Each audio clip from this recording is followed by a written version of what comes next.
Happy birthday to you.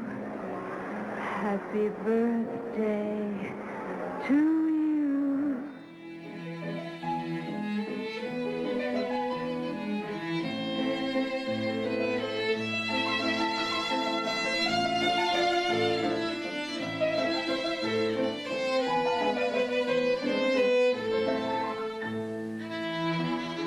Welcome to Cineversary, a new podcast that celebrates a milestone anniversary of a masterful work of cinema. Every month we wish a happy birthday to a different film that's currently observing a joyous jubilee, everything from a 20th to a 100th anniversary. I'm your host, Eric Martin, creator and moderator of the Cineverse Film Discussion Group that meets weekly in the Chicagoland area. It's now March, and that means it's time to feat the 20th birthday of what has rapidly become one of the greatest science fiction movies, The Matrix, directed by Lana and Lily Wachowski. And like any good birthday party, we invite special guests to partake in the commemoration. This time around, I'm pleased to welcome William Irwin, professor of philosophy at King's College and editor and author of several books, including The Matrix and Philosophy, Batman and Philosophy, The Simpsons and Philosophy, and many others.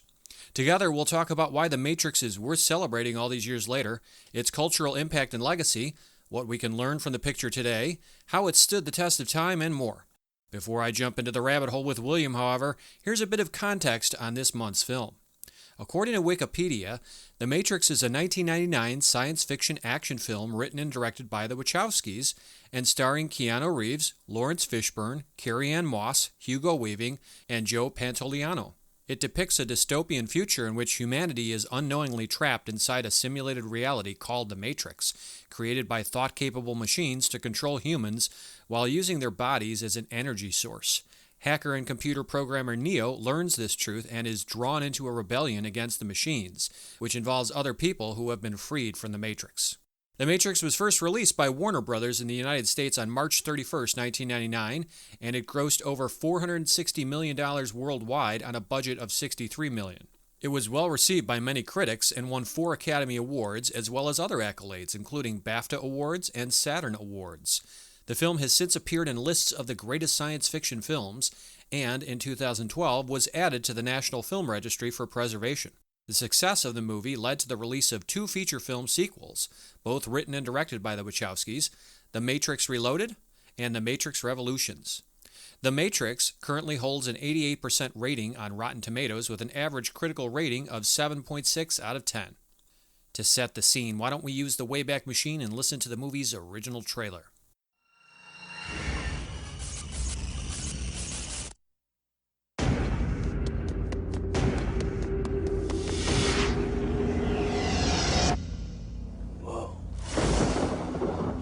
Had a dream, Neo, that you were so sure was real.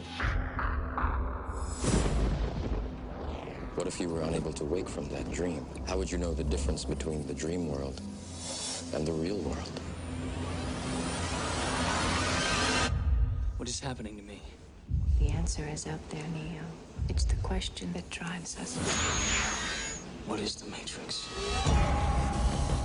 The Matrix is the world that has been pulled over your eyes to blind you from the truth.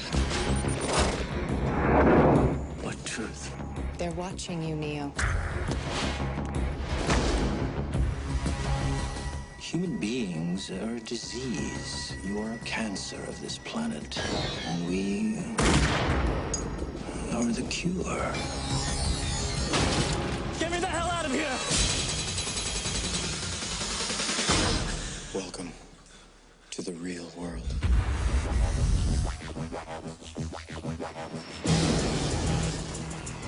So you're here to save the world. So what do you need? Guns. Lots of guns. No one has ever done anything like this. That's why it's going to work. Buckle your seatbelt, Dorothy. Because Kansas is going bye-bye.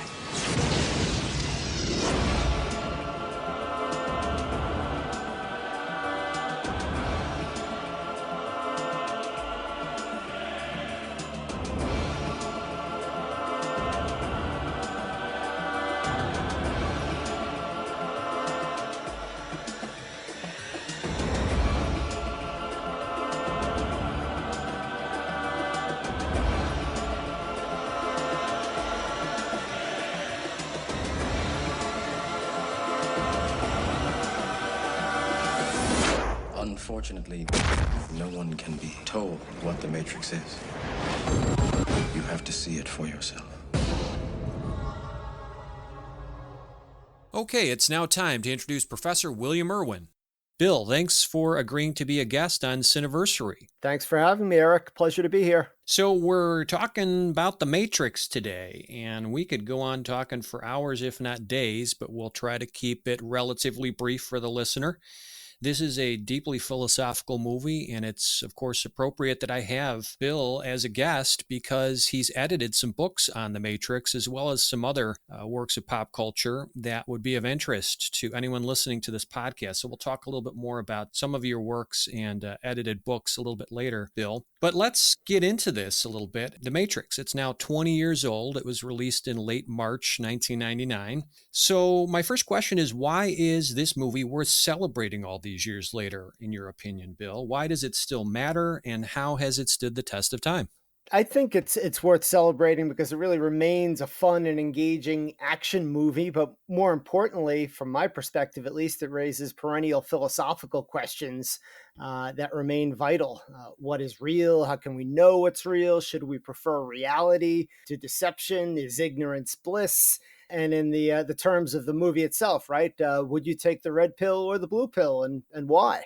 Yeah, I mean, it continues to raise questions and it challenges the viewer. So I think in agreement, it's one of those films that it doesn't let you get by with being a passive viewer. You have to be a bit more of an active participant in watching The Matrix. Would you agree? Well, I think that's kind of funny in the sense that when it first came out, at least, there were a fair number of people who simply watched it as a standard action movie. Mhm. Although for those of us who are more cerebrally inclined, that might seem to be an odd thing, but it really does work quite well simply on the level of an action movie. I'd like to think that you get a whole lot more out of it if you think about all of the issues and questions that it's raising. I certainly encountered a number of students early on who had seen the movie and had only the vaguest sense that something deeper than the action movie was going on beneath the surface. Yeah, I would agree. So for my take, I think that it has stood the test of time because, of course, it's proved to be, phenomenally popular, inspirational, influential, and thought-provoking. And it's also spawned 2 sequels. So whether you like or dislike the sequels, the point is it was a big enough movie, an important enough movie to spawn some sequels. It also matters because it set a new standard, first kind of set by 2001: A Space Odyssey, a standard for movies with a dystopian setting and films that explore the risks and threats of artificial intelligence, which is continually in the news. The special effects, in my opinion, still hold up very well. And the myriad philosophical themes in The Matrix, I believe, keep it evergreen and relevant. It's also imbued with timeless elements that are borrowed from fairy tales, philosophy, religion, comic books, anime, classic science fiction, all of these things that can appeal to the child in all of us, the geek in all of us, the true believer found within each of us. Do you recall when you first saw it and where? Yeah, I certainly do. I saw it in March 1999, probably a week or two after it came out. Like many people at the time, I was awaiting The Phantom Menace, which turned out to be somewhat disappointing in comparison. Here, here. So I saw it with my wife, who at the time was my girlfriend. She is my wife now 20 years later. And I was teaching Descartes in my Introduction to Philosophy course at the time. And one of my students, he recommended that I go see the movie. I don't think it was necessarily on my radar. But like I said, I was teaching Descartes and he saw right away, unlike some of his classmates who might have only seen the action movie level of it, that what we were talking about in class about the nature of dreams and the possibility of mass deception is what was going on in the movie. And so I saw it, and really it became an important part of my life and my teaching ever since. Cool story. Yeah, I think I didn't catch it in its original theatrical run. I think it was one of those things where I rented it either on VHS or DVD. I think I just got a DVD player around that time. And I remember it was pretty fascinating movie, but it really kind of paid off more in subsequent viewings, and to the point where I ended up, purchasing it on DVD and later on Blu-ray. And every revisit is equally rewarding. and I discover new things, as is often the case when you revisit a film. You find new things that you didn't see perhaps the first time around. Almost every scene or every scene in that movie is done with such love and such care and attention to detail that if you're paying attention, then your experience is like you just said, that you see new things in it each time. And to me, that's a mark of a really good movie. You know, you could poke holes in the Matrix like a lot of big budget action, adventure, science, fantasy movies. Maybe the plot doesn't work too well for you. Maybe some of the characters are one dimensional. But I just think that it was, like you said, invested with so much attention to detail, themes and messages and morals behind it, that it wasn't just kind of a paint by numbers, hey, let's make a quick buck kind of a film. And I think the fact that we're continuing to talk about it today, and believe me, I think that a lot of other people besides, just us on this podcast are going to be celebrating the fact that The Matrix is turning 20 around this time in 2019. We're going to see a lot more of it in the media and popular culture coming up in the weeks and months ahead, perhaps. I think it just speaks to the power and resonance of this movie. I think so, and I hope so. And I've been looking ever since for something to come along to surpass it in terms of what really appeals to me as a piece of popular culture that works both as entertainment and as a piece of thought-provoking fiction. And I haven't come across anything in the 20 years since that really has even come close. How about Inception? I liked Inception a lot, but I don't think it measures up. It certainly hasn't had the lasting influence that the Matrix has. I mean, it's dream upon dream stacking and purposely raises lots of philosophical questions. But I think there are holes in Inception much bigger than the holes that we find in the Matrix. Interesting. In what ways do you think this film was influential on cinema and popular culture or set trends, Bill? In 1999, and really for several years later, everyone had seen the movie. It was common language, pop cultural literacy, I guess you might say, right? And so you could count on it in terms of communication. Everybody knew what you meant when you said taking the red pill or there is no spoon. Even the few people who hadn't seen the movie still knew that kind of thing, right? Mm-hmm. And The Matrix was undeniably cool. Something that popular that was that legitimately cool. We're not talking, Taylor Swift popular, we're talking something that really was genuinely popular, hugely popular and cool. The leather outfits, the sunglasses, the music. I mean, that was just all cool. And honestly, most of it still looks very cool. And Toyota even got in on the game, naming a model of car after it. That's right. And for me, The Matrix even made thinking cool. There were students who I came across who were thanking me for explaining the movie in philosophy class because it would make them look like a genius at the next keg party. Even thinking was cool for a little bit. Fringe benefits, as they say. Yeah, that's right. I agree with everything you say. Just to add to it, its visual effects, of course, were groundbreaking, particularly in its presentation of what's called bullet time, which also entered the public vernacular. And this is defined as kind of the visual impression of detaching the time and space of a camera or a viewer from that of its visible subject. So we see it, for example, when Neo is, sparring with Morpheus in the virtual reality dojo, and one or both of them are kind of, rising up and hanging in midair while the other one kind of approaches or attacks or something. We see it later when the actual bullets are flying at Neo and Neo ducks down in slow motion and everything is kind of slowed down and then sped up. So bullet time suddenly became a thing. The Matrix, of course, didn't invent bullet time, but it perfected this technique and inspired many later video games and movies to adopt this approach. So some examples in the wake of The Matrix, not chronologically, are 300, Superman Returns, The Watchmen, Spider-Man, iRobot, Pirates of the Caribbean, Dead Man's Chest, V for Vendetta, Kung Fu Panda, countless others, right? Yeah. We've seen this either kind of aped or even lampooned in a movie like Shrek, if you recall. There's a great Matrix riff in there. Also, this film's action sequences, its fight choreography, and its wire fu techniques inspired lots of copycats in later films. Wire fu is defined as kind of a style of Hong Kong action cinema.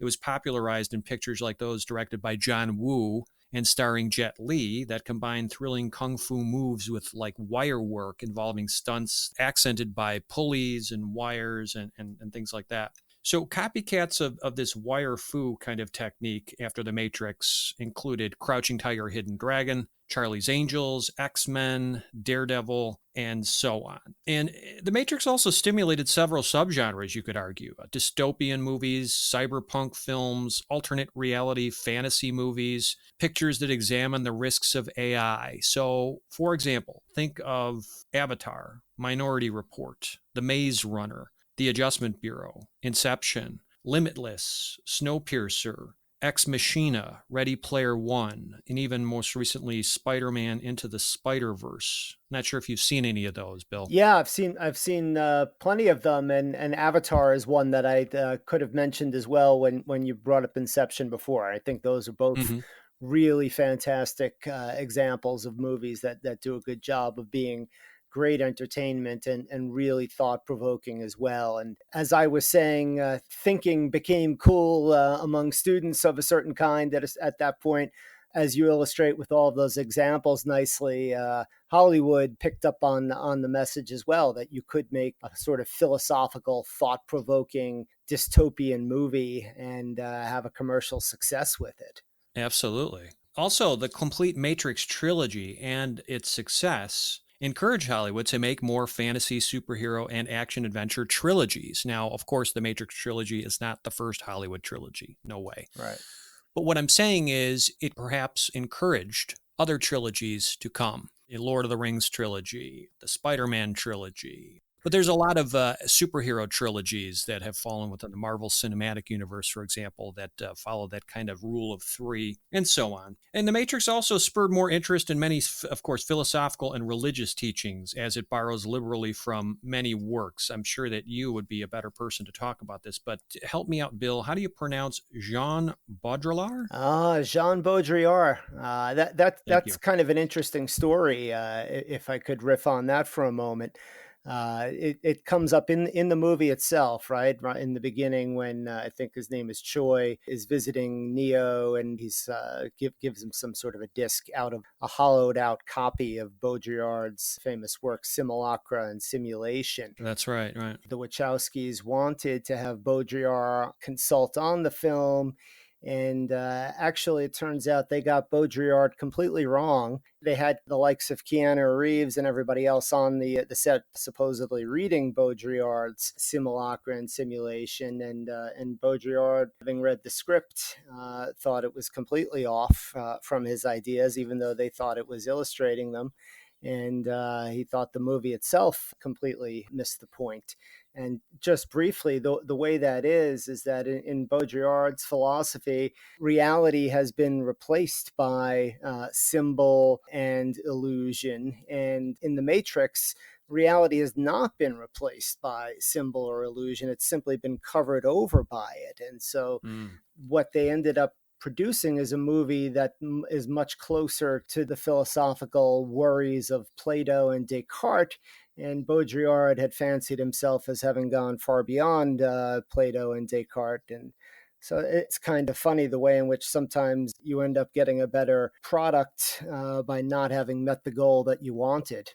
The other funny connection that way, I think, is not really a philosophical one in that they wanted Will Smith to play Neo, and Will Smith read the script and didn't quite get it or didn't like it.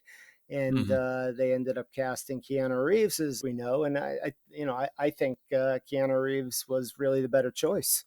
Yeah, he's been called a cardboard cutout kind of actor. And actually, I think that works in his favor because this character is meant to be kind of a stone-faced cipher in a sense of, we can project whatever we want as a viewer onto this character. Exactly. The enigmatic, mysterious nature of what he's going through. He does emote sometimes in the movie, but he's mostly non-emotive. And I think that, again, serves the character of Neo well. So it's probably fortuitous that Will Smith declined. Yeah. But getting back to some of the, and again, you are the expert here on the philosophical influences. But from what I gathered, you said Jean Baudrillard, Plato in his allegory of the cave. You have Immanuel Kant, who was the author of the Critique of Pure Reason. The Chinese philosopher Zhuangzi, course, Christianity and how you consider that, Neo is a Christ-like Messiah figure. Trinity's name conjures up the Father, Son, Holy Spirit, Trinity of Christian theology. You got references to Buddhism and its messages of, living in the now and attaining enlightenment, Gnosticism and Hinduism, and so on and so forth. So there's a real bouillabaisse of philosophy and religion imbued in this film. Anything else you want to touch on? Well, for sure, right? Plato's allegory of the cave, many listeners will be familiar with, right? The idea that these prisoners are held captive in a cave watching shadows on a wall. And the crazy thing about the prisoners is that they don't realize that they're prisoners, right? And this is exactly paralleled in the Matrix, where people are chained up to the Matrix itself, this simulation via these cables and wires that are actually in some ways symbolic of the chains in the cave, right? And they don't know that they're prisoners, and they have to be freed one day by a prisoner who discovers the true nature of things. So really, it's very much a retelling of that story. And really, as you put it nicely, a bouillabaisse of different philosophical and religious elements. And so in many ways, it ends up serving as a philosophical Rorschach test, and you can see virtually any philosophy you might like in it, because there's enough there to actually suggest it. Yeah, it's pretty fascinating if you want to dig deep enough. It can be almost intimidating, if not downright frustrating, to try to parse through if you're not as familiar like me with some of the famous philosophies in history that this movie kind of cherry picks from. But it does intrigue the mind. It does make me and perhaps other viewers want to go back and consult the original sources of some of these philosophical ideas. But let's get a little bit deeper into the rabbit hole here, Bill. What is the moral to the story here? What themes or messages are explored in The Matrix? And before you start, we could probably go on for days on this answer here. I have several bullet points, not in bullet time, no pun intended, but bullet points that I want to get to. But I want to turn to you first. So what's your answer here? What themes do you identify in The Matrix? Well, so the Oracle in some ways says it when she says, "Know thyself," right? She points to the sign above her door in the kitchen, and the Oracle in the film is modeled on the historical Oracle at Delphi in many different ways. In many ways, that's the key, right? That Neo has to come to know himself, and it's more important how he comes to think of himself rather than what the Oracle actually says. Of course, on a more important level, maybe the story is about the importance of being in touch with reality, and the idea that we're often not as in touch with reality as we think we are. And to some extent, we're controlled or manipulated by outside forces more than we think we are. What those outside forces are is in some ways open to interpretation, and that's part of the fun of it, right? But really, there's an important message there of wake up, right? The movie ends with the song from Rage Against the Machine, Wake Up, and that really is the siren call throughout it. And the idea throughout as well is that we have to make hard choices and make sacrifices, right? This idea of choosing the red pill is not necessarily choosing the easy way. It's the road less traveled, as they say. And it's actually kind of easy to understand why someone would not choose it and might actually regret having chosen it. And I think that's why Cypher is such a great character. We can understand why he wants to forget reality and be put back into the Matrix, and why he's even willing to turn traitor to do that. Yeah, no, that's all good stuff. So I'm going to rattle off a few different theories and themes and ideas here. And I'd, of course, like to get your input on each of them if you'd like to chime in. The first one that I think is easily identifiable as a theme in The Matrix is freedom versus fate, or destiny versus free will. So consider how the world inside the actual Matrix is the opposite of free. Humans think and live as the machines program them to. Ponder as well how the Oracle can predict what's going to happen, which suggests fate. Yet think about how, despite her saying Neo is not the one, he proves to be the one after all. Now, to me, this suggests that his free will and determination overcame fate or destiny, which is why the Oracle perhaps couldn't see it. It's also possible that she tells Neo he's not the one as a lie to get Neo to discover his own truth for himself. Now, recall that Neo said earlier that he doesn't believe in fate. Let me actually stop you on that, because she never really tells him he's not the one. She strongly implies it and lets him draw the conclusion for himself, right? And I'm right with you on the importance of free will and determinism in the story, right? And there's that great line and bit in the meeting with the Oracle where she says, "Don't worry about the vase," and he says, "What vase?" Knocks it over.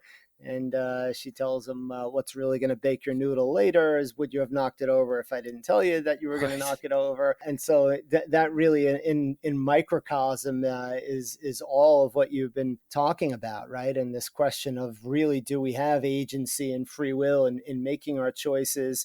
Is it possible to have a destiny and yet have free will within the destiny, right? Because so much of this is bound up with the prediction of Morpheus discovering the one and Trinity falling in love with the person who is the one. So if there's destiny and if there's fate, is there the possibility of free will as well? And just great stuff for discussion and pondering. Do you think by the end of the movie, the filmmakers are coming down on one side or the other with a definitive, hey, we're pushing fate or we're pushing free will more? Well, you could read it one way or the other, I suppose. And I think that they're trying to have it both ways, right? That there is free will, but there is also a sense of perhaps destiny or fate. And it's such a vexing philosophical problem that to try to give a definitive answer to it in a movie is beyond impossible in terms of the asking. And honestly, I think that's one of the places where the sequels fall down. Mhm. Is that the Matrix opened this question of free will versus determinism, and the sequels tried to come to answers about it. And listen, the best minds all over the world have been puzzling about this for over 4,000, 5,000 years. We haven't come to any really satisfactory conclusions. So, how can we expect the Hollywood film and a couple of sequels to deliver on that? Yeah, if you're taking your life lessons from a big budget Hollywood movie, I think you're in trouble. But anyway, a few other themes I want to hit on here. The nature of reality. What is real? Is our life real and authentic or an illusion based on what we've constructed and what we perceive to be real? You mentioned Descartes, who theorized famously, I think, therefore I am. But what if AI has programmed you to think a certain way? Do you truly exist unto yourself? What if the world we think is true is a fantasy built to trick us, a matrix that we don't know exists? What's your thought on this, Bill? Yeah. So this is right out of Descartes, right? Descartes worries that he could be the victim of a malicious demon, an evil deceiver who fools him about everything, including even things like the truths of mathematics and simple definitional truths, that everything could be a mass deception. And today we if we're to contextualize that worry today, it wouldn't be, oh, maybe there's a demon or a ghost or a devil who's doing this to me. We would be inclined to say, well, could it be that we're the victims of virtual reality technology, right? Whether we entered it purposely ourselves and forgot we were in it, or that we were always enslaved in it the way in which the characters in the Matrix are. In some ways, this fear that Descartes had, this worry that he raised, has actually become more pertinent and more possible today than it was in his own time. And certainly that's an important theme that echoes throughout the movie, as you point out. Yeah, another crucial message in this film, the relationship between technology and human beings. So in the Matrix movie, it's ironic that the human characters often act more robotic and non-emotive than the Smiths, the agents, which seem more capable of creativity, adaptation, emotional expression. There's kind of a blurring line here between humanity and technology and how each is dependent on the other. Even the way the humans talk to other humans in the movie implies that they have robotic-like qualities. We hear things like, he's a machine, you need to unplug, listen to me, Copper Top, etc. Yeah, no, absolutely right. And that copper top line, which comes up early in the film before we know the truth about the Matrix, is terrific. So who's in charge? And in some ways, this is a worry, a problem that the film raised in 1999. That's all the more worrisome today, right? Where so many people are so connected to their phone. And do you have a phone or does the phone have you, right? Good point. What's really in charge, us or the technology? It's a bigger worry today than it was in 1999. Yeah, another important theme examined is the mind-body connection. Morpheus says that the body cannot live without the mind, and we see evidence of this in how, if you die inside the Matrix, your real body dies. So the mind cannot live without the body, I think is an important takeaway here. Another is the power of true love. Trinity's confession of love for Neo and her kiss magically bring him back to life, much like the kiss of the prince does in the classic children's stories Sleeping Beauty and Snow White and the Seven Dwarfs. Yeah, love is an incredibly powerful theme there, and it transcends the physical. Right? He's dead. He's brought back to life. Certainly, this reflects the Christian themes in the film. In which Neo is something of a Jesus figure, and Morpheus a God the Father figure, and Trinity, the Holy Spirit, if you will, and the power of love to transcend. It also, I think, references the novel Siddhartha. The Wachowskis are major fans of Hermann Hesse, and in particular the story of Siddhartha, which concludes with the kiss, where Siddhartha kisses his friend Govinda on the forehead, and that finally leads to Govinda's enlightenment. It breaks through his sort of intellectual block. And so, although you pointed out nicely that so many of the characters, the humans, are a bit robotic or machine-like, love is something that can break past that and raise us to a higher level potentially. Yeah, this is true.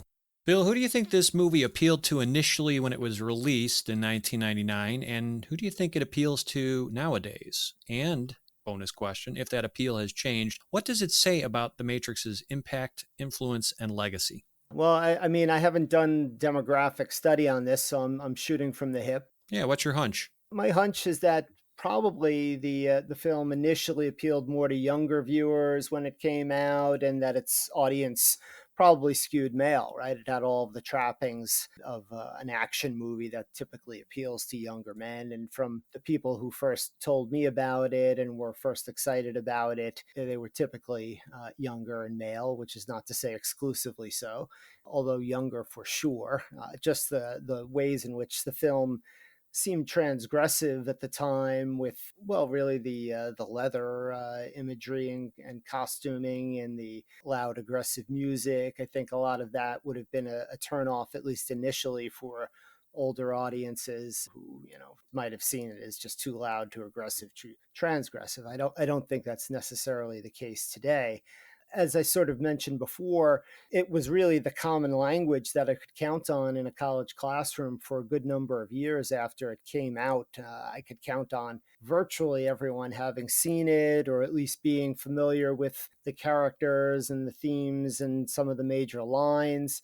These days, when I ask a class of college students if they've seen it, only about a quarter of them have. Unbelievable. Yeah, which disappoints me, right? Because many more of them will have seen The Phantom Menace, unfortunately, than will have seen The Matrix. However, I have some hope in preparing to talk with you about this today. Just a couple of days ago, I watched it with my 15-year-old son. Sort of ashamed to say it was the first time he had ever seen it.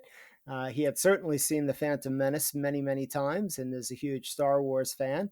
But despite the fact that his father had a couple of books on The Matrix and posters of it and all kinds of things like that, he had never seen it. But we watched it together and he really liked it, I'm very proud to say. Cool. He got it on a deep level, didn't just see it as an action movie. I mean, I guess the fact that his philosophy professor father likes it keyed him into looking, but he really got it on a pretty good deep level. But he also really enjoyed it on the level of an action movie.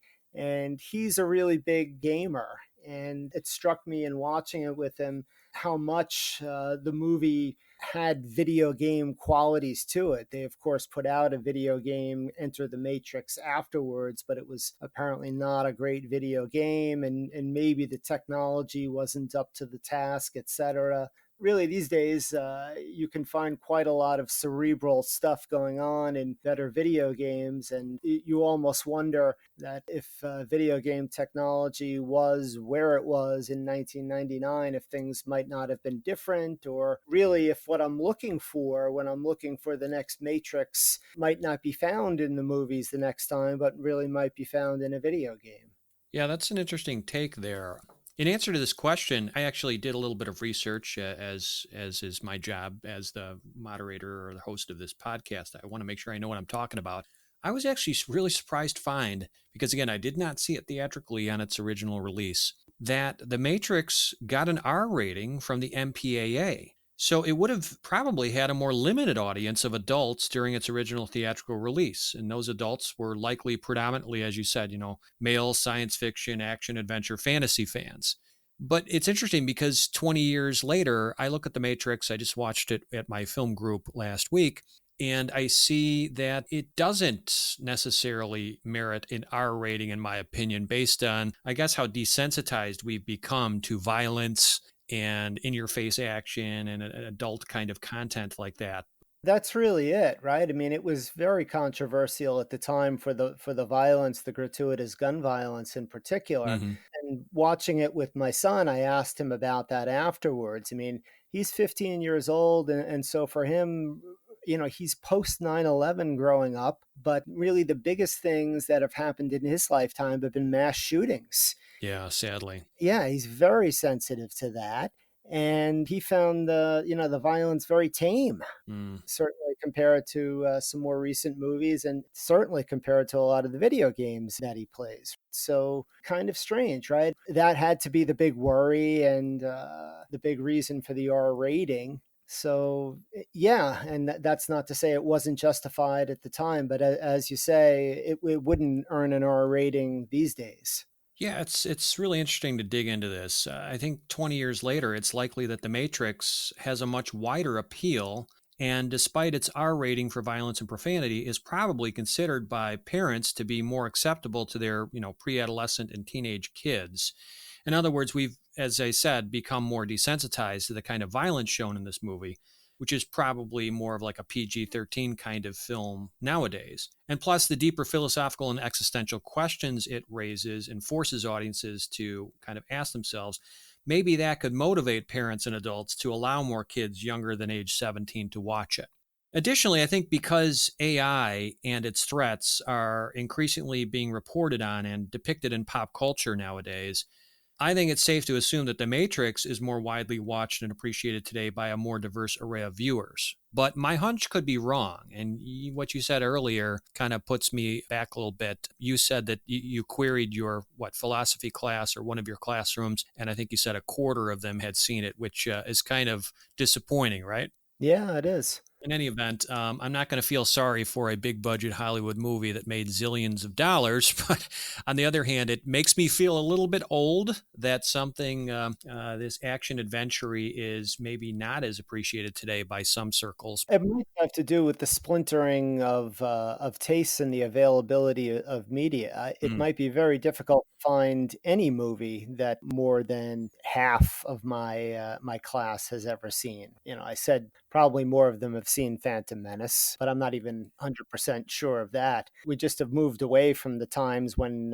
you could count on, at that same period in time, I could count on all of them having seen, and some episodes of The Simpsons and Seinfeld. right. And of course, not only have they not seen those at this point, but there's no television show that I could find. Certainly, a quarter of them have all seen. So that accounts for part of it, I think. Yeah, the times they are a changing. Bill, what elements from The Matrix have aged well, and what are showing some wrinkles in your opinion? I think in general that it's aged very well. It had probably been a few years since I had reviewed it when I watched it with my son the other night, and there was nothing to be embarrassed about in watching it and loving it, which is not true of every movie and every song, etc., that we like in the past. And as you said, the bullet time still looks cool. I mean, it was great at the time, and I just generally it's aged well. I mean, the thing that sticks out and that is kind of funny is the phones in the movie. But considering that it really is set in 1999, at least within the Matrix world, it's perfectly appropriate. But we had no idea in 1999 that phones would become as dominant as they have. The only thing in that sense that doesn't really fit, of course, is when you get outside of the Matrix onto the world of the ship. You'd expect them to have some better technology than they really have, but you can't fault them in 1999 and having made the movie. Just like when you see the monitors still with the green script on them and Sure. all of that kind of thing. Some of the CGI isn't great, but it isn't embarrassingly bad. None of the movie really is slow. Mhm. And I compare that, for example, with, although I love the original Star Wars movie, There are parts of that that are just slow, and of course, the lightsaber battles seem embarrassingly slow in the first Star Wars movie, and there's none of that that sticks out as bad or slow from my point of view. Yeah, in my opinion, most of the special effects to me still look fresh and are effectively realistic. And the movie's sound design, I think, remains exceptional. But getting back to what you said about some of the technology that may look a little bit dated and so forth, and hey, what's an old analog payphone, aesthetic doing in a movie like The Matrix in 1999? I think that speaks to the Wachowskis' love of cyberpunk. You have a lot of cyberpunk aesthetics, which feature high and low tech elements, as well as an overlap between sophisticated technology and something that Bruce Sterling described as, quote, the modern pop underground, unquote.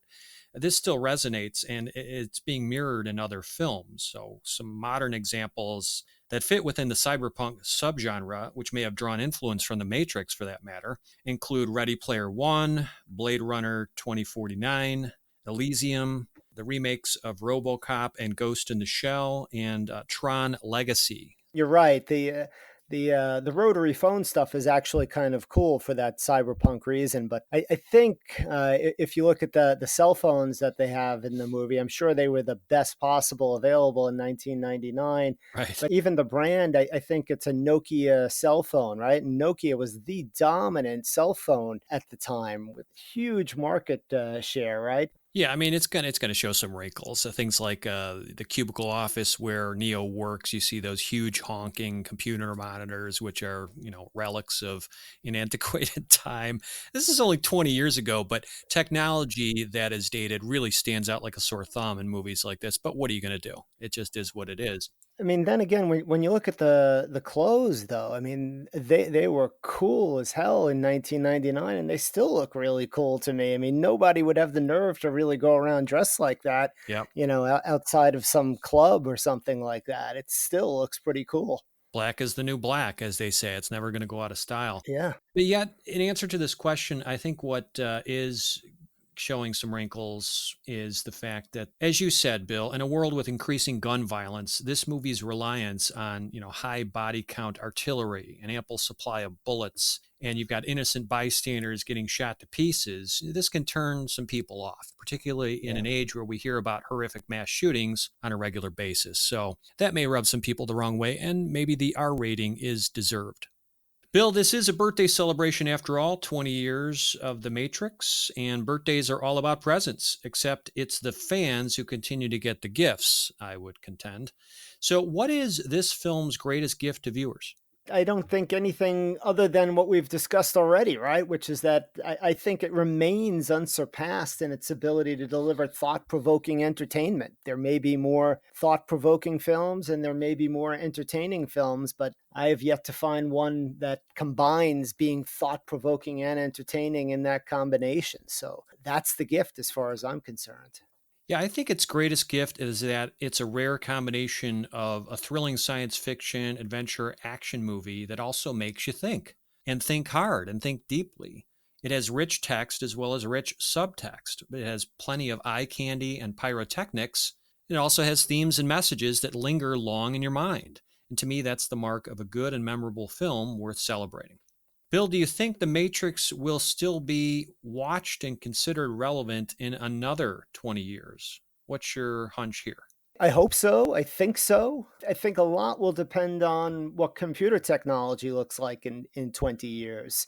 As we've referenced and discussed a few times in our conversation, artificial intelligence is a threat, a consideration that looms larger now than it did 20 years ago. Will the Matrix be even more relevant in 20 years because we're that much closer to artificial intelligence technology, closer to the worry that we could be trapped in a Matrix-like scenario? Or will that threat seem silly, something that really was unwarranted? It's just really hard to say. I hope so. I hope it will stand the test of time, because even if the artificial intelligence issues don't seem as relevant, or even if they seem more relevant, the more perennial questions about being manipulated and not being in touch with reality and not being willing to look at the true nature of reality. Those questions are really embedded in the human condition in such a way that they won't go away. They won't cease being relevant. Yeah, I second all those sentiments. And I would just add that special effects, yep, they may improve, and by comparison, make this movie look more dated in the realm of fantastic visuals.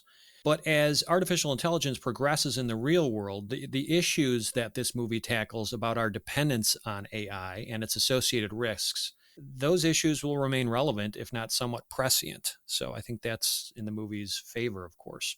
And you can make a case that this movie will remain relevant indefinitely for all the reasons already stated.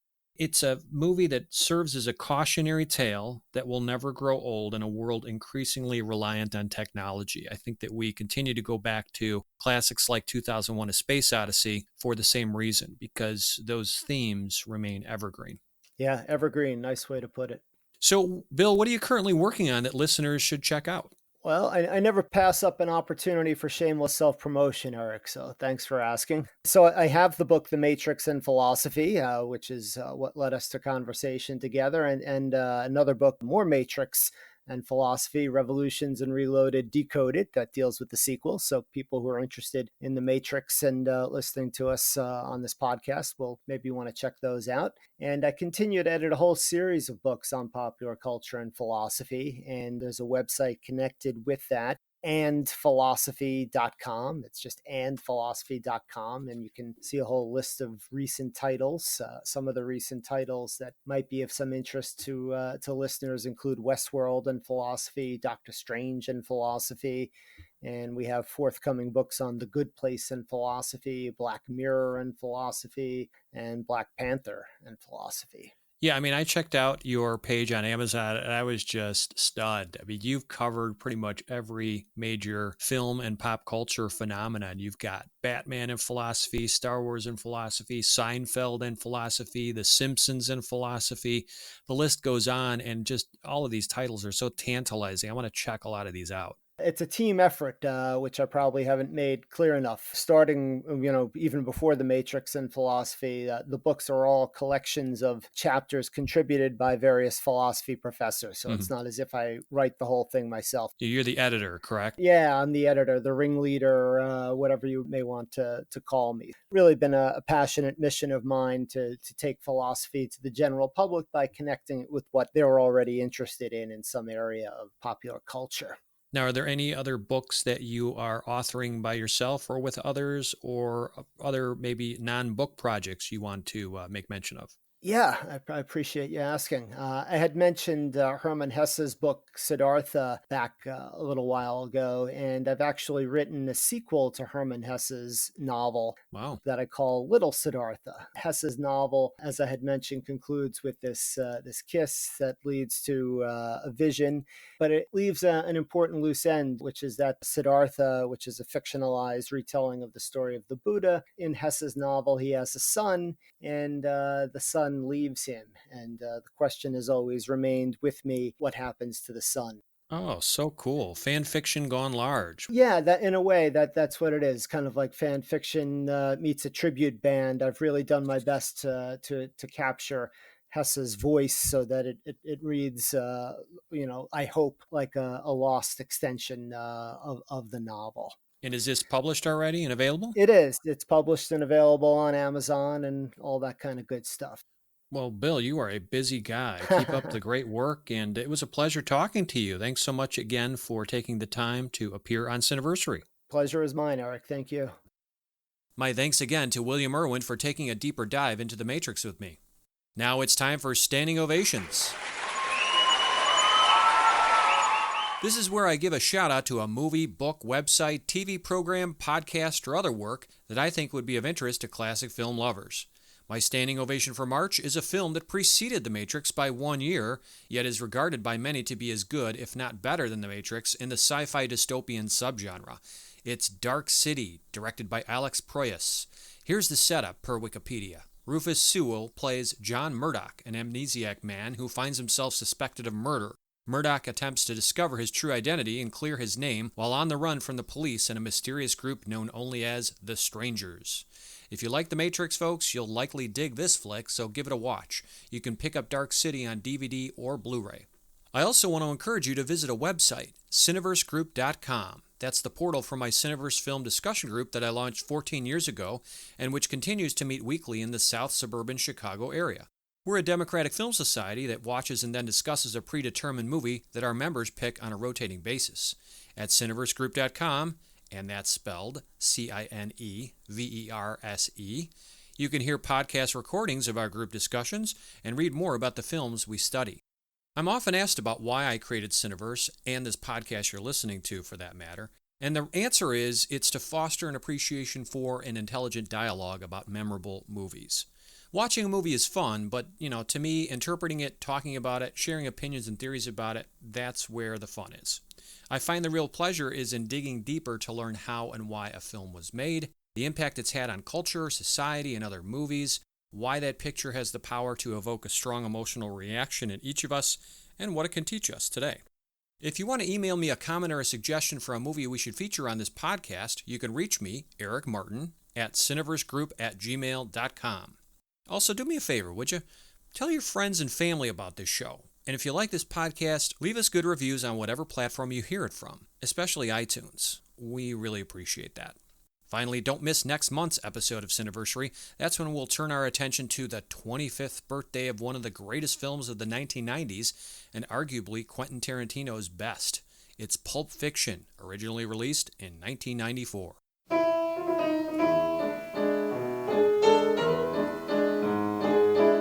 This has been your humble host, Eric Martin, reminding you to butter up that popcorn, live a big screen surround sound life, and cherish those classic movies, because they're not getting older, folks. They are just getting better.